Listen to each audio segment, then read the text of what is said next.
So today what we're doing is, this is really interesting. So we have labeled this our serial killer's knife kit. So I show up to the shop the other day and I'm like, I walk by this and I'm like, are you freaking kidding me? So, I mean, look at this thing. So we thought for fun we would look some of these up and see what they sell for. That crazy looking thing. And then there's this. You know, it's funny as I was thinking about hanging these on my wall at my house so I have some tools in case I have an intruder. I just run to the wall and pick them up. So it's funny. So, I mean, look at this. So this was somebody's collection we picked up from a junk removal that they left behind. So these are all very unique knives. So, I mean, look at that. So this one's the crazy one. You know, it's funny. I was just trying to look it up on Google on the what do they call it? The Google Lens, and you know, and this thing. Look at the way that's built, and it's made by Tom Anderson, and I'm looking them up on eBay to see what they would sell for. I mean, there's a lot that goes into this. I would think they would be really expensive, but when I looked them up, this was selling for $50 on eBay. So take a look at that one there. I mean, I don't know. How do you even come up with that in your mind when you start designing it? You're like, okay, then I'm going to make a knife that does this, and it covers your knuckles, and it's got another blade, and so on and so forth. It's like crazy. So, and then look at this thing.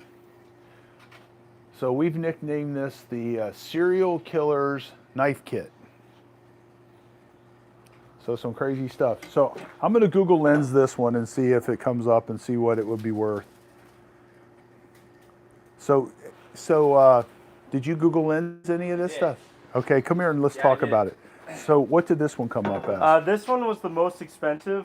I think it was...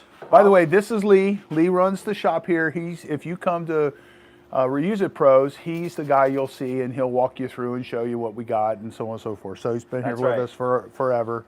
Yep. And he's almost as cool as Hudson, and that's hard.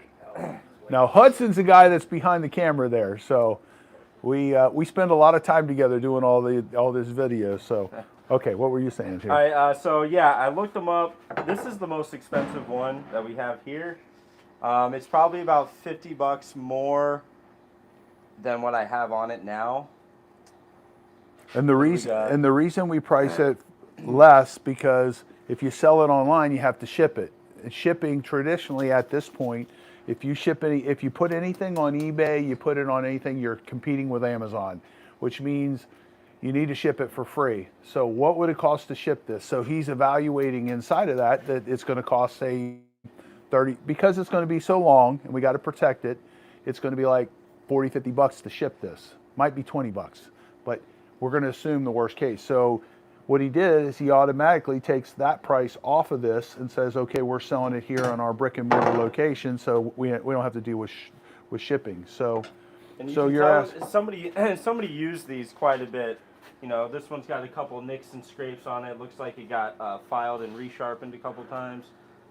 So, you know, nothing crazy. They're different, unique. Some of the random stuff that we get in here. So did you look this one up?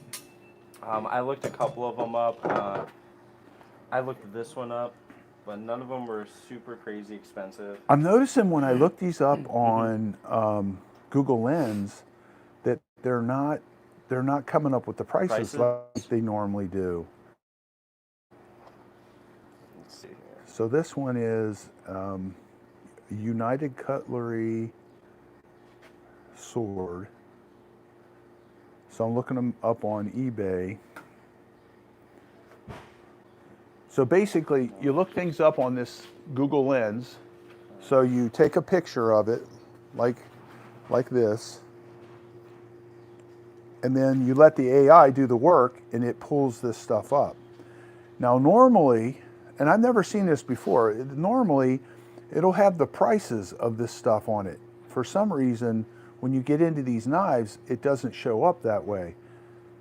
So this knife here, now I took that and I went over and I copied it and took it into eBay. Okay. I seen some sales for these used for $50. So I went into eBay and I found one that's very, very similar, and that one's going for 150 on eBay. Plus $17.92 for shipping. So they Right. figured out it was going to be about $20 to ship it. Yeah. So it's really, if you bought that, it would be, you know, 180, 190. Yeah. Okay. So basically what he did. This is our fantasy price right here. So as we like to say. Yeah. So in other words, fantasy price means this is our starting price. In other words, you know how many knives like this we've sold in the last year? None. So we don't know. So we price it at what we think we can get for it, and then we just work it from there. And then after a period of time, we just bring the price down a little bit until we find the right price. So let's go check out the motorcycle. So we bought an Airbnb property, and we ended up, it's going to be our video for this week, and we ended up getting some crazy stuff with it. So the tenant, we initially heard that the tenant was renting out the property and letting people store their boats and stuff like that at the property. Well, once I tracked the guy down and got a hold of him and talked to him. So what he said is, no, all that stuff's my stuff. So we get to talking to him, and he says, I've got titles on this one and this one and this one. I don't have titles on this one and this one. He said basically he bought stuff, got them through whatever way he got them, and then he never took them in and had them registered. So, and in the move, he lost the titles. So some of the things that we're getting, we don't have titles, but one of them he does have a title for, although he hasn't given it to us yet. Well, at any rate, when he manned up and told us that he was going to do that, we told him we would pay for the titles because they're going to be $80 a piece. Now he works at Publix. I'm not sure what kind of money he makes, but you know we want to be fair to him too. So he didn't have a place to put all this stuff, which is pretty normal when you're renting.